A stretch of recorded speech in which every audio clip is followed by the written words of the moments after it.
In the world today, we have enough resources to solve most human problems. We can build cities, hospitals all over the world if we use resources.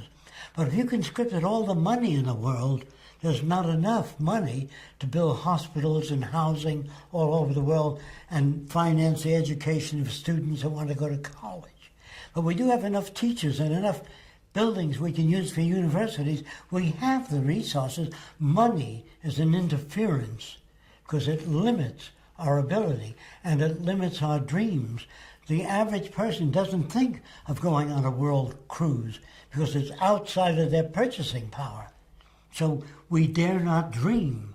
But once people are free of hunger, money, problems, paying rent, keeping a job to support their family, for the first time they can now dream and think of better worlds and different things.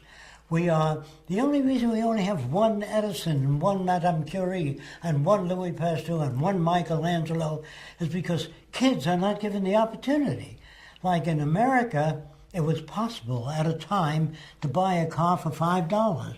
I bought a car for $8, so we can take it apart in our garage. In Europe at that time, no kid could make a radio or buy a car. So Americans did lead for a while in invention because they had the facilities. There were an abundance of things. So if you deprive people of things, like they couldn't teach the slaves how to read, if they learned how to read, they begin to think about things, and they'd be hard to manage. So we did that for intention purposes. So that's why our schools don't teach kids how to think. First of all, they don't know how to.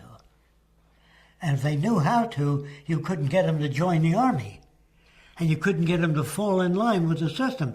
There'd be so many different political parties that you couldn't get anybody to vote in any one direction in a real democracy, which we've never had.